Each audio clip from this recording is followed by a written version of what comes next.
Hello my dear student, आप सबका स्वागत है। आज हम बात करने वाले हैं सब्लिमेशन के बारे में। तो सब्लिमेशन एक प्रक्रिया है जिसमें क्या होता है, कोई सॉलिड वस्तु सीधा गैस की अवस्था में बदल जाते हैं बिना लिक्विड की अवस्था में गए हुए।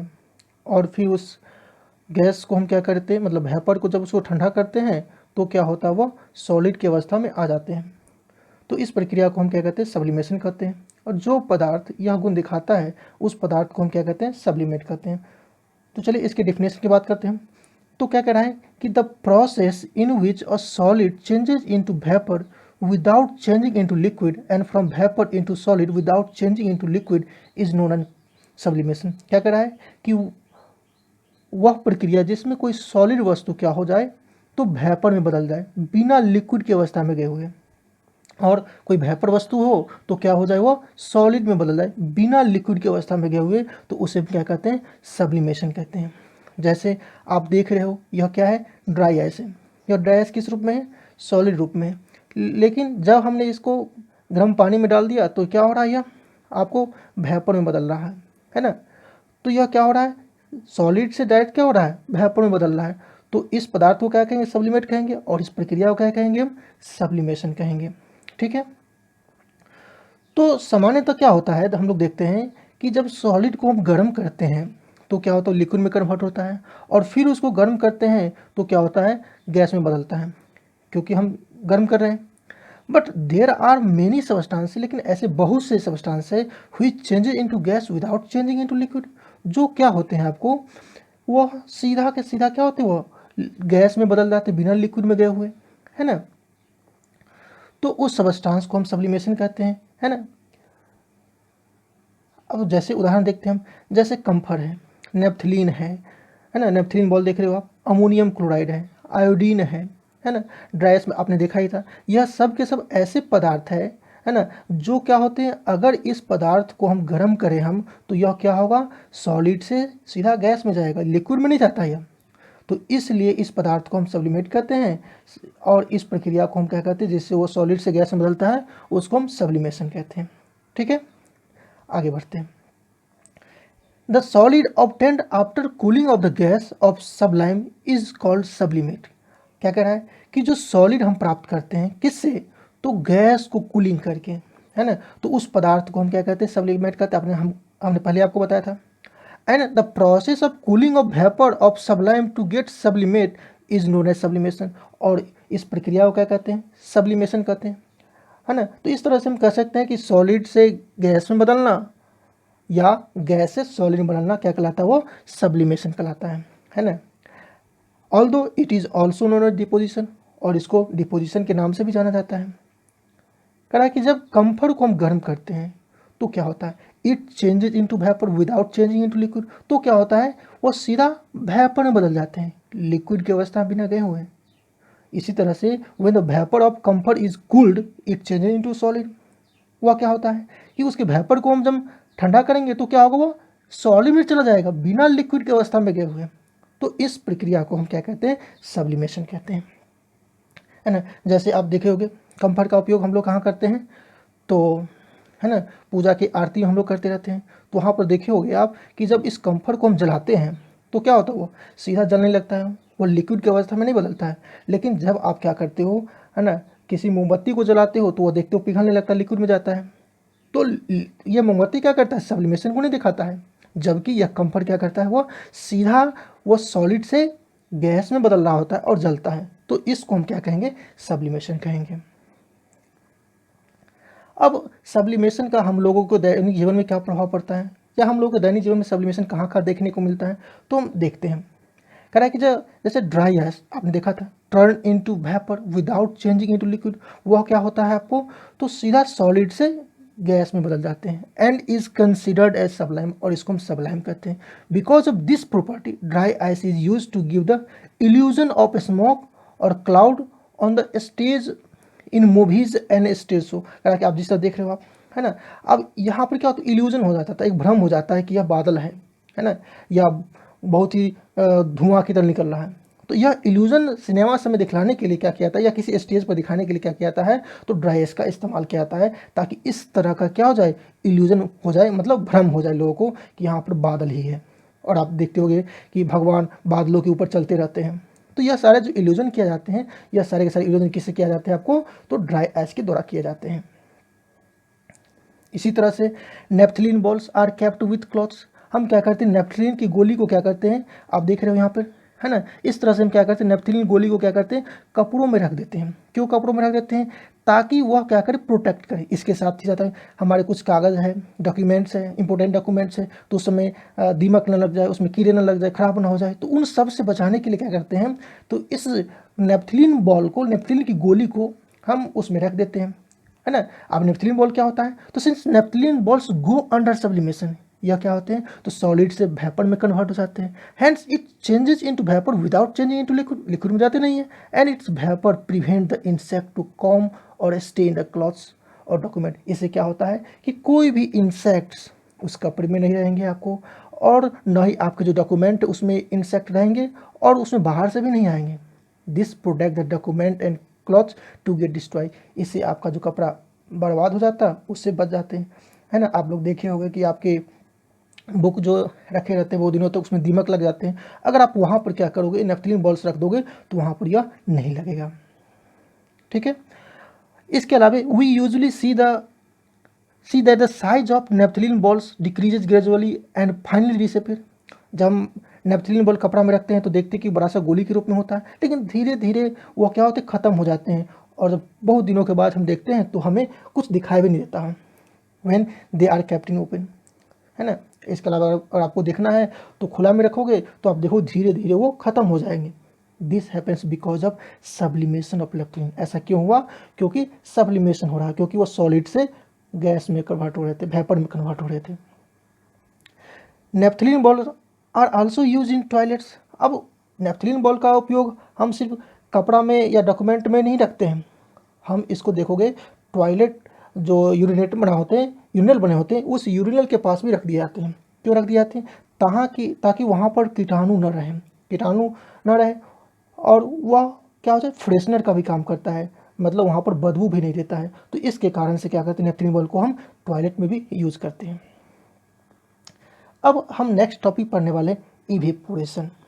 अब ये इवेपोरेशन क्या है, the change of liquid into vapour without reaching at its boiling point is called evaporation. आप लोग थोड़ा सा देखो समझो, हमने अभी क्या पढ़ा था, सब्लिमेशन। सब्लिमेशन में क्या हो रहा था, सॉलिड से वो वेपर में कन्वर्ट हो रहा था, बिना लिक्विड स्टेट में गए हुए। अब हम बात करने वाले हैं इवेपोरेशन में। इवेपोरेशन में क्या होता है, तो लिक्विड क्या होता है आपको, तो वेपर में कन्वर्ट हो जाता है without reaching at its boiling point.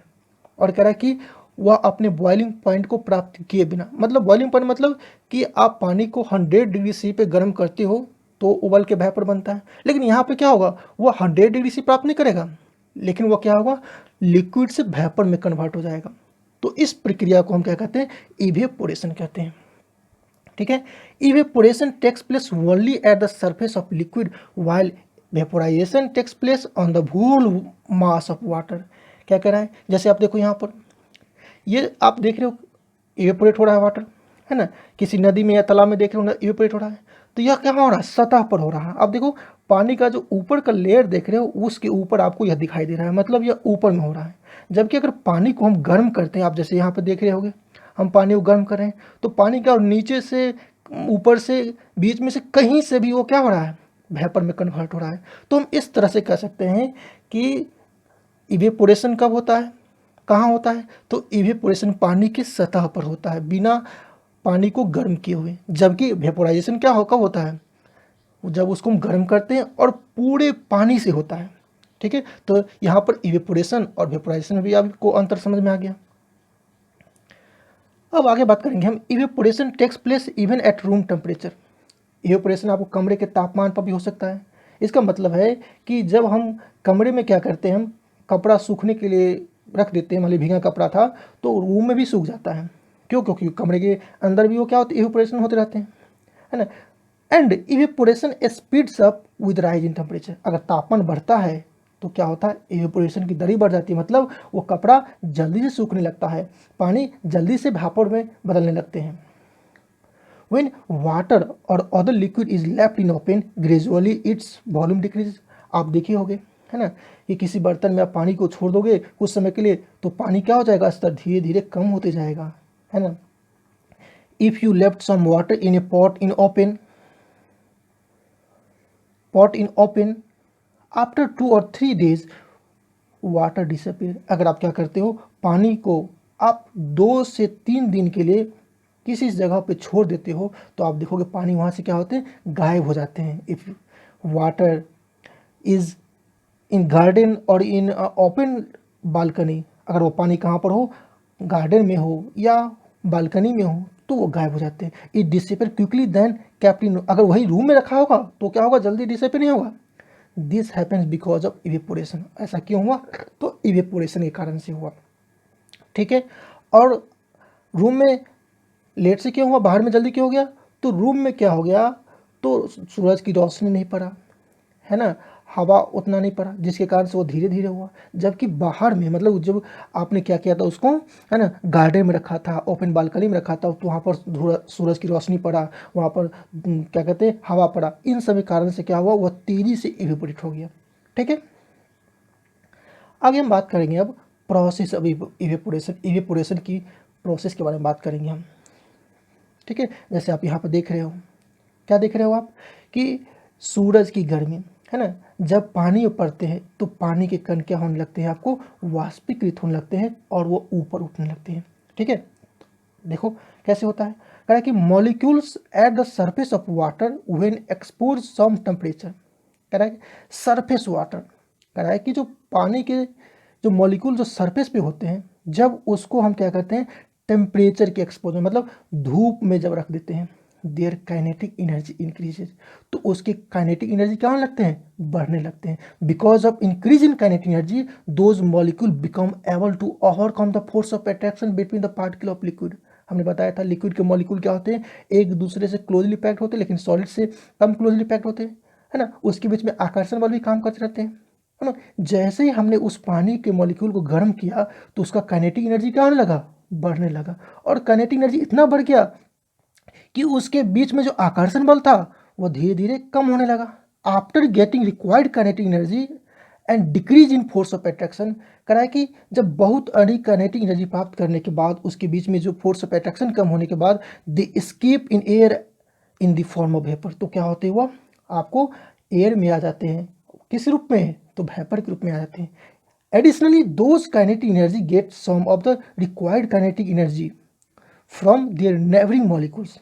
इसके अलावा वो काइनेटिक एनर्जी और कहाँ से प्राप्त करते हैं, तो अपने नेबरिंग मॉलिक्यूल जो उसके बगल में मॉलिक्यूल्स है, तो उन सब से वो क्या करते हैं, काइनेटिक एनर्जी प्राप्त करते हैं। Also because of the temperature of the adjacent molecule, इसके अलावा उसके जो मॉलिक्यूल है, जो बगल में मॉलिक्यूल है, उसके पास भी कुछ टेम्परेचर होता है, उससे भी वो टेम्परेचर प्राप्त करते हैं और वो क्या होते हैं, इवेपोरेट करने लगते हैं, which finally result in decrease of the temperature of the surface of the liquid. और इससे क्या होता है, उसके जो सरफेस पर लिक्विड है उसका टेम्परेचर कम हो जाता है। क्यों, क्योंकि उसके सरफेस पर जो लिक्विड था वो लिक्विड क्या हो गया, गर्मी प्राप्त करने के भाप बन के दूर गया, तो वहाँ पे तो गर्मी रहा नहीं, तो उसका कम टेम्परेचर भी क्या होता है, कम हो जाता है। अब हम बात करने वाले हैं factor affecting the evaporation. Evaporation को प्रभावित करने वाले कौन कौन से कारक हैं, है ना। इसका मतलब हो गया कि इवेपोरेशन कब होता है ना। तो देखो जब टेम्परेचर होगा, मतलब सबसे पहला कारण क्या है, टेम्परेचर है ना। दूसरा कारण क्या है, प्रेशर है ना। तीसरा कारण क्या है, सरफेस एरिया है। चौथा कारण क्या है, ह्यूमिडिटी है, ठीक है। तो ये जो 4 फैक्टर आप देख रहे हो, यह 4 फैक्टर क्या है, और पांचवा भी है, विंड स्पीड है ना। ये 5 फैक्टर क्या करते हैं, इवेपोरेशन को प्रभावित करते हैं। अब ये कैसे प्रभावित करते हैं, चलो अगले स्लाइड में बात करते हैं। सबसे पहले बात करेंगे टेम्परेचर के बारे में, कि टेम्परेचर कैसे रेट ऑफ इवेपोरेशन को प्रभावित करता है। तो कह रहा है कि evaporation increases with increase in temperature. कह रहा है कि जो इवेपोरेशन है वह तापमान बढ़ने से बढ़ता है, and decreases with decrease in temperature, और तापमान घटने से घटता है। This means rate of evaporation is directly proportional to temperature, कि रेट ऑफ इवेपोरेशन क्या है, तो सीधा टेम्परेचर के समानुपाती है, मतलब तापमान बढ़ा तो वाष्पीकरण मतलब इवेपोरेशन की दर ही बढ़ा, घटा तो इवेपोरेशन की दर भी घटा। With increase in temperature, the particle of liquid at surface get required kinetic energy। कह रहा है कि जब आपने क्या किया, किसी लिक्विड के टेम्परेचर बढ़ा तो जैसे बढ़ा तो उसकी जो सतह पर जो लिक्विड है उस लिक्विड का काइनेटिक एनर्जी भी क्या हो गया, बढ़ गया। अब जैसे काइनेटिक एनर्जी बढ़ गया तो उसके बीच में जो फोर्स ऑफ अट्रैक्शन काम कर रहा था वह भी क्या हो गया, कम होने लगा, और वह क्या हो गया, तेजी से हवा में चले आए। Hence the increase in temperature increase the rate of evaporation. और इस तरह से हम कह सकते हैं कि तापमान बढ़ने से क्या हो रहा है, अब इवेपोरेशन की दर भी बढ़ रहा है। अब हम बात करेंगे प्रेशर के बारे में कि प्रेशर कैसे इवेपोरेशन को प्रभावित करता है। तो देखो, evaporation decreases with increase in pressure. करा कि जब आप क्या करोगे, प्रेशर इंक्रीज करोगे तो इवेपोरेशन कम होगा, है ना। And increase with decrease in pressure, है ना। कि अगर क्या करोगे आप, प्रेशर डिक्रीज करोगे तो इवेपोरेशन बढ़ेगा। इसका मतलब हुआ कि रेट ऑफ इवेपोरेशन क्या होता है, indirectly proportional to pressure. Pressure के क्या होता है, वो इनडायरेक्टली प्रोपोर्शनल होता है। मतलब प्रेशर बढ़ेगा तो इवेपोरेशन घटेगा, है ना। प्रेशर घटेगा तो इवेपोरेशन बढ़ेगा, प्रेशर बढ़ेगा तो इवेपोरेशन घटेगा। मतलब इसके व्युत्क्रमानुपाती है, इसके जस्ट उल्टा होता है। अब कैसे होता है देखो, particle at the surface of liquid require more kinetic energy to escape. हमने अभी बात किया था कि जो सतह के जो लिक्विड के मॉलिक्यूल है, पार्टिकल है, उसको क्या चाहिए, अधिक से अधिक काइनेटिक एनर्जी चाहिए ताकि वो हवा में जा सके। When there is more pressure over it and hence rate of, अगर उसके ऊपर ज़्यादा दबाव होगा तो क्या होगा, उसके मॉलिक्यूल बाहर जा नहीं पाएंगे आपको, क्योंकि ऊपर से प्रेशर लग रहा है आपको, and hence rate of evaporation will decrease. और इस तरह से क्या होगा, इवेपोरेशन का दर घटेगा। While if there is less pressure over the surface of liquid, अगर उस लिक्विड के ऊपर में क्या होगा, बहुत कम प्रेशर होगा, the particle would require less kinetic energy to escape in the air. और इससे क्या होगा, उसको बहुत कम काइनेटिक एनर्जी की आवश्यकता होगी और वो क्या होगा, हवा में चले जाएगा। Hence rate of evaporation will increase. और इस तरह से हम कह सकते हैं कि उसका क्या हो गया, इवेपोरेशन बढ़ गया। Therefore increase in pressure slows down the rate of evaporation. और इस तरह से क्या होता है कि प्रेशर बढ़ने पर इवेपोरेशन का दर घट जाता है और प्रेशर घटने पर इवेपोरेशन का दर बढ़ जाता है। ठीक है, अब हम बात करने वाले सरफेस एरिया के बारे में। सरफेस एरिया कैसे इवेपोरेशन को प्रभावित करता है। तो देखो, evaporation increases with increase in surface area. Evaporation क्या होता है, सरफेस एरिया बढ़ने से बढ़ता है और सरफेस एरिया घटने से घटता है ना। Since evaporation takes place at surface of liquid, है ना, हमने बात किया था अभी कि इवेपोरेशन क्या होता है, तो लिक्विड के सरफेस पे होता है। Hence if the more surface of liquid is expose to atmosphere, more particle will receive the required temperature. अगर अधिक से अधिक लिक्विड क्या हुआ, एटमोस्फेयर के एक्सपोजर में होगा, एटमोस्फेयर के संपर्क में होगा, तो उसे अधिक से अधिक टेम्परेचर मिलेगा to get the required kinetic energy to escape in air, ताकि उसे उतनी मात्रा में काइनेटिक एनर्जी मिले ताकि वो एस्केप हो सके हवा में। तो इस तरह से हम कह सकते हैं कि evaporation takes place more rapidly with larger surface area, कि सरफेस एरिया बड़ा हो तो क्या होगा, वह इवेपोरेशन की दर अधिक होगा। This means rate of evaporation is increases with increase in surface area and decreases with decrease in surface area. और इस तरह से हम कह सकते हैं कि इवेपोरेशन की दर क्या हो रहा है, सरफेस एरिया बढ़ने से बढ़ता है और सरफेस एरिया घटने से घटता है ना। अब देखे होंगे कि जब बारिश होती है तो सड़क क्या होते हैं, जल्दी सूख जाते हैं, है ना। जैसे देखो यहाँ पर सड़क पर देखो पानी है ना, जब बारिश हुआ था तो यह आप देखो कुछ देर के बाद क्या होगा, यह सूख जाएगा। ठीक है, लेकिन आप देखो यहाँ पर यह पॉट होल्स है ना, या देखो सड़क पर गड्ढा है, जिस गड्ढे में पानी है इसे सूखने में समय लगता है। ऐसा क्यों होता है, तो देखो, this happens because of increase in surface area of water, क्योंकि सड़क पर पानी बहुत दूर तक फैला हुआ था, है ना, तो उसका सरफेस एरिया भी क्या था, अधिक था। On roads water spread over large area, सड़क पर पानी, है ना, लार्ज सरफेस एरिया फैला था। Because of the large area of water export to atmosphere, इससे क्या हुआ कि अधिक से अधिक वाटर क्या हो गया, एटमोस्फेयर के संपर्क में, and evaporation of water take place quickly result in quickly drying of, जिससे क्या हुआ कि अधिक से अधिक वाटर मॉलिक्यूल क्या हुआ, इवेपोरेट होने लगा और सड़क सूख गया। जबकि in potholes less water surface is expose to air, उसमें क्या हो रहा है, बहुत कम पानी क्या हो रहा है, तो एयर के संपर्क में आ रहा है। Because of that less water area could come in contact with air, वो बहुत कम एरिया क्या हुआ, एयर के संपर्क में, एंड रिसीव लेस टेम्परेचर, और जिससे क्या हुआ, बहुत कम टेम्परेचर प्राप्त हुआ, रिजल्टिंग इन डिलेड इवेपोरेशन, इससे क्या हो गया, वो सूखने में समय लगता है। That's why water dried from road quickly than in potholes. इस तरह से हम कह सकते हैं कि सड़क पर जो पानी है वो जल्दी सूख जाता है, और सड़क पर जो गड्ढे हैं उसका पानी आपको समय लगता है उसको सूखने में। ठीक है, इसी तरह से वेट क्लॉथ्स है ना, भीगा हुआ कपड़ा, are spread up over the laundry line to get them dried up quickly. अब देखो ये लॉन्ड्री लाइन है, ये लॉन्ड्री लाइन है, तो इस पर हम क्या करते हैं, इस तरह से फैला करके पसारते हैं। क्यों फैला कर पसारते हैं, ताकि वो जल्दी सूख जाए। ठीक है, अब क्यों हम ऐसा होता है ना, तो देखो, और वहीं पर देखो आप कि यहाँ पे हमने क्या किया है कि इस कपड़ा को ऐसे ही हमने सूखने के लिए रख देंगे हम, तो क्या होगा, यह नहीं सूख पाएगा, है ना, या कहेंगे बहुत समय लगेगा सूखने में, है ना। लेकिन इस तरह से अगर पसारते हैं तो क्या होता है, ये जल्दी सूख जाता है। कारण क्या है, तो देखो, तो more surface area of water expose to the air because of spreading of cloth. अगर हम कपड़े को फैलाकर पसारते हैं तो अधिक सरफेस एरिया वो कवर करता है। This speed of the rate of evaporation, इससे क्या होता है, कपड़ा में जो वाटर है उसका इवेपोरेशन का दर बढ़ जाता है, and clothes are dry up quickly, इससे कपड़ा तेजी से सूख जाता है। On the other hand if wet clothes are left even in the sun without spreading, अगर कपड़ा को हम सूरज की रोशनी में रखते ही हैं, मतलब धूप में रखते ही हैं, लेकिन उसको फैलाते नहीं हैं, they take more time to get dried, उसे सूखने में समय लगता है, because of less surface area expose to air, क्योंकि बहुत कम सरफेस एरिया क्या होता है, एयर के संपर्क में आता है। दैट्स वाई, यही कारण है कि wet clothes are kept spread over laundry line to get dried up quickly. जो लॉन्ड्री लाइन है, मतलब जहाँ पर कपड़ा फैलाते हैं हम, वहाँ पर कपड़ा को हम फैला करके पसारते हैं ताकि वो जल्दी सूख जाए। हम कपड़ा को मोड़ के नहीं पसारते हैं, है ना, अगर ऐसा करेंगे तो उसे सूखने में समय लगेगा। इसके अलावा देखोगे आप कि water capped in plate evaporate quickly.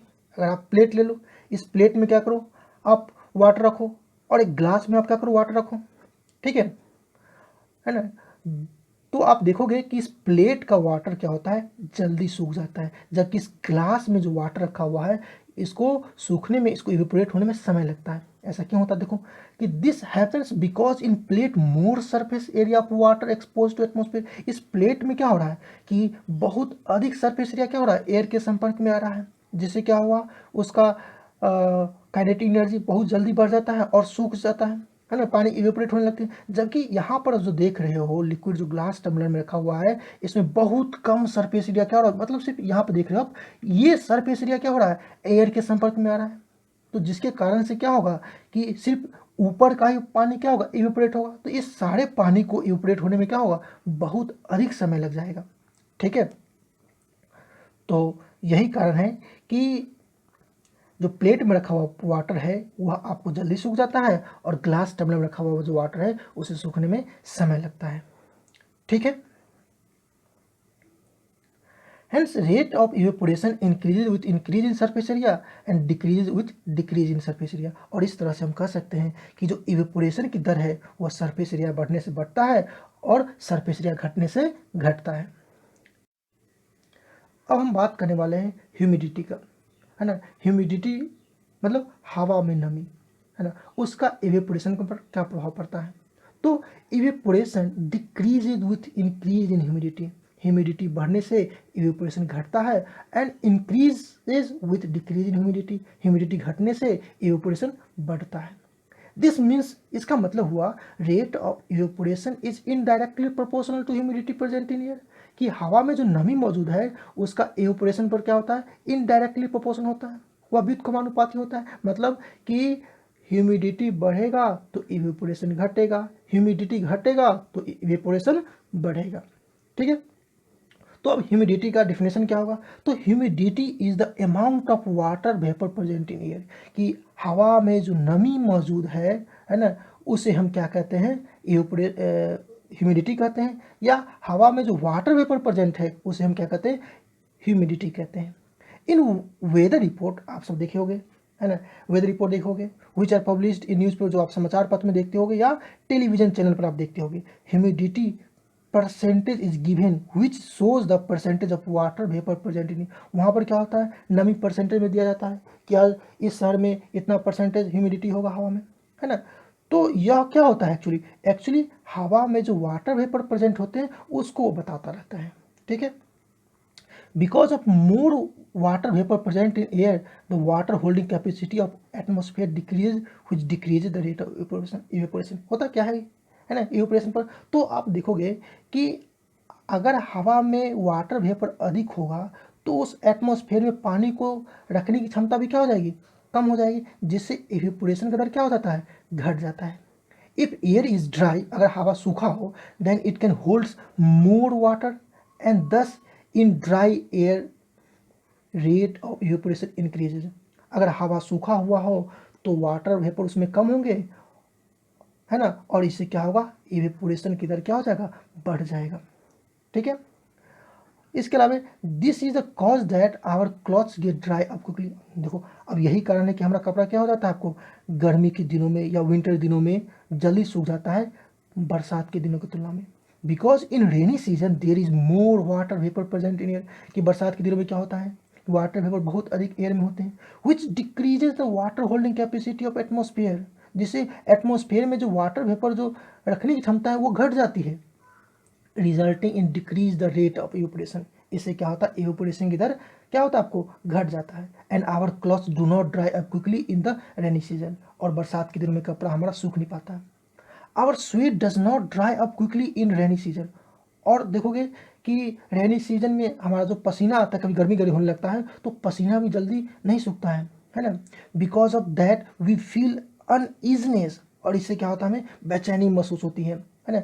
Because of डैम्प, है ना, क्योंकि बहुत अधिक क्या होता है, पसीना आती रहता है, जिसके कारण से बेचैनी होती है। This is because of higher percentage of humidity present in air. और ऐसा क्यों होता है, क्योंकि एटमॉस्फेयर में क्या होता है, ह्यूमिडिटी बहुत अधिक होती है, नमी बहुत ज़्यादा होती है ना, जिससे क्या होता है, इवेपोरेशन की दर घट जाती है ना। And our sweat does not evaporate quickly, और हमारा जो पसीना होता है वो सूखता नहीं है। एंड वी फील अनईजी, और हमें अच्छा नहीं लगता है, बिकॉज ऑफ डैम्प। तो इसके लिए हम क्या करते हैं, तो हम पंखे का इस्तेमाल करते हैं, जिससे पंखा क्या करता है, तो हमारे बॉडी पर जितने भी वाटर वेपर प्रेजेंट होते हैं, मतलब स्वेट प्रेजेंट होते हैं, उसको क्या करते हैं, जल्दी इवेपोरेट कर देते हैं, और हम ठंडक भी महसूस करते हैं। तो हम इसमें चर्चा करने वाले हैं कि विंड स्पीड एंड इवेपोरेशन, कि हवा की गति और इवेपोरेशन। तो विंड स्पीड का इवेपोरेशन पर क्या प्रभाव पड़ता है। तो देखो, evaporation increases with increase in wind speed, कि हवा अगर तेज बहेगा तो इवेपोरेशन में क्या होगा, तेजी से होगा। अगर हवा क्या होगा, मध्यम बहेगा तो क्या होगा, इवेपोरेशन भी कम होगा। This means rate of evaporation is directly proportional to speed of wind. इसका मतलब क्या है कि स्पीड ऑफ विंड क्या होता है, इवेपोरेशन का डायरेक्टली प्रोपोर्शनल होता है, सीधा समानुपाती होता है। मतलब कि हवा अगर तेज बहेगा तो इवेपोरेशन भी तेज होगा, हवा अगर स्लो बहेगा, धीरे धीरे बहेगा, तो इवेपोरेशन भी क्या होगा, आपको धीरे धीरे होगा। तो देखो, speedy wind propelled away some of the particle of water with it which speed of the rate of evaporation. अब ऐसा क्यों होता है, तो देखो कि जो स्पीडी विंड होती है, तेज हवा होती है, वह क्या करते हैं, तो जो वाटर के मॉलिक्यूल होते हैं सतह पर, उसको प्रोपेल्ड अवे, उसको क्या करते हैं, हटा देते हैं, है ना, क्योंकि उसका काइनेटिक एनर्जी बढ़ जाता है। With it which speed of the rate of evaporation, इससे क्या होता है, इवेपोरेशन का दर बढ़ जाता है। That's Y speedy wind speed of the rate of evaporation. और इस तरह से कह सकते हैं कि जो तेज हवा है वह क्या करता है, इवेपोरेशन की दर को बढ़ा देता है। यहाँ पर तेज हवा का मतलब यह नहीं है आंधी तूफान, तेज हवा मतलब है कि blowing air. We see that wet cloth is dry up quickly in windy day. और हम ये देखते हैं कि जो विंडी डे होता है, मतलब हवादार जब मौसम होता है, तो उसमें कपड़ा भी जल्दी सूख जाते हैं, since the wind speed of the rate of evaporation, क्योंकि विंड क्या करता है, इवेपोरेशन की दर को बढ़ा देता है।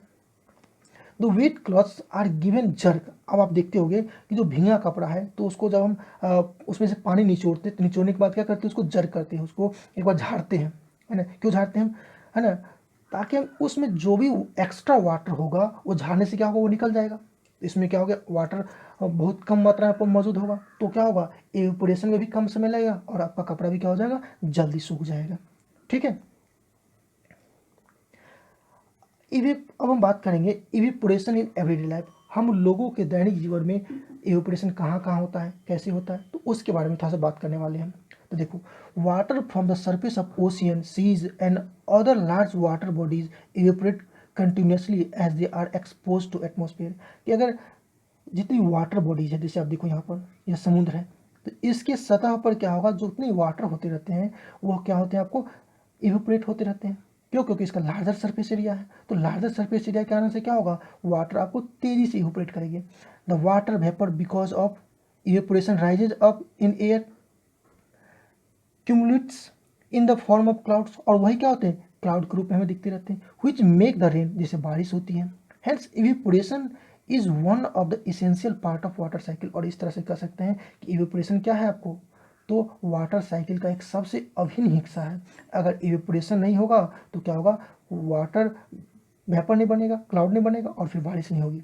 दस we can say that evaporation is one of the most natural phenomena for us. हम लोगों के लिए क्या है, इवेपोरेशन एक प्राकृतिक घटना है।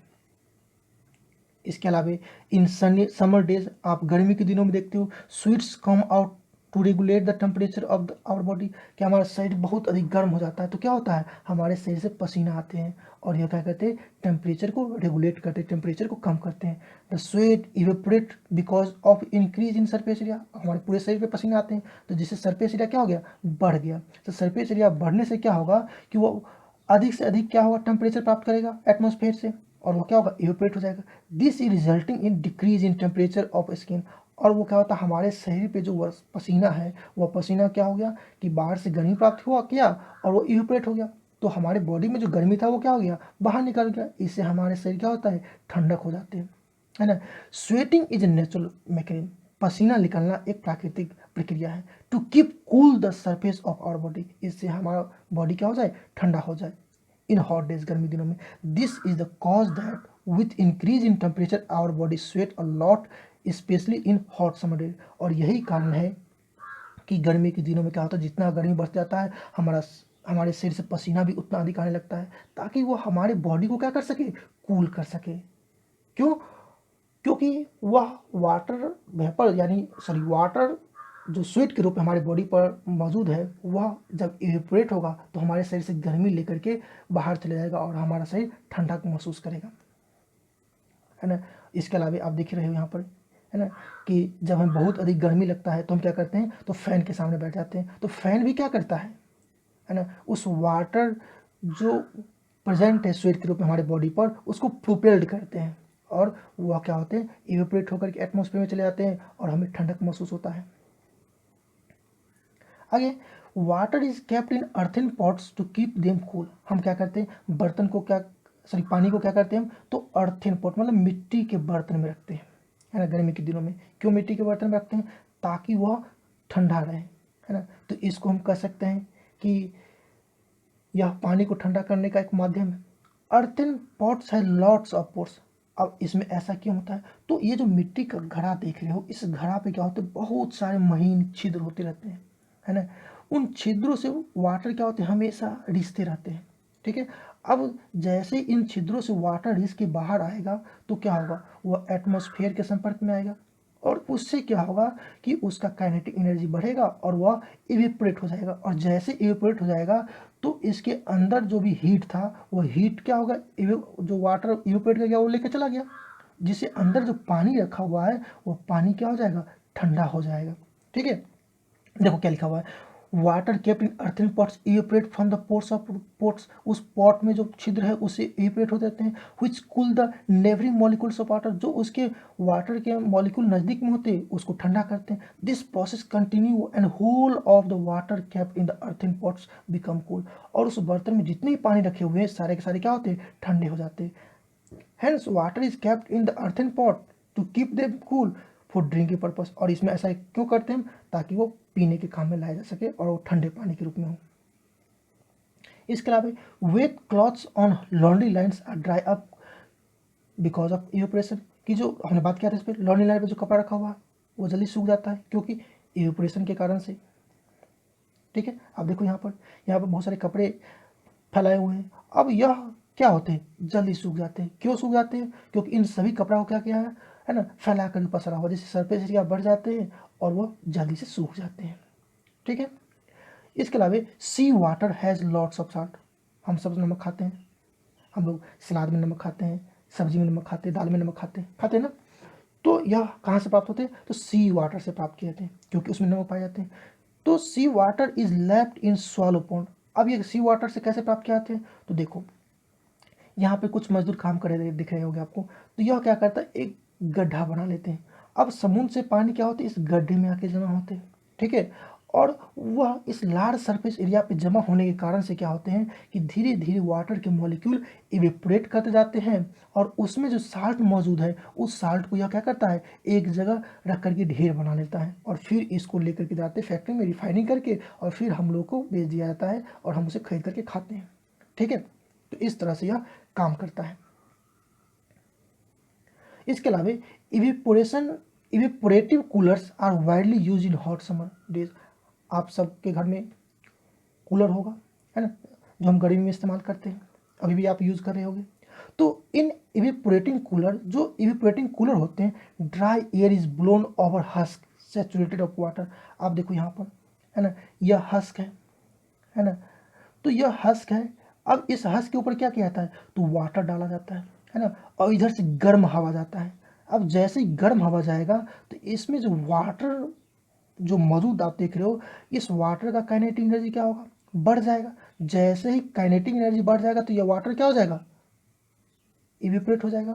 और जब जैसे ही इवेपोरेट हो जाएगा तो ठंडा हो जाएगा, और ठंडा होने के बाद जब क्या होता है, ये फैन लगा हुआ है, इस फैन से क्या होगा, वो तो आपके पास जाएगा और आपको ठंडक हवा महसूस होगा। देखो, from the surface of husk water evaporate resulting in cooling of husk.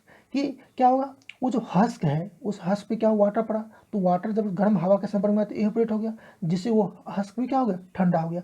The water particle at surface of wet husk, जो भींगा हुआ हस्क था उसमें जो वाटर मॉलिक्यूल था वो इवेपोरेट हो रहा था, and cool the rest portion of wet husk, और जो बचा हुआ पोर्शन था उसको भी ठंडा कराता है।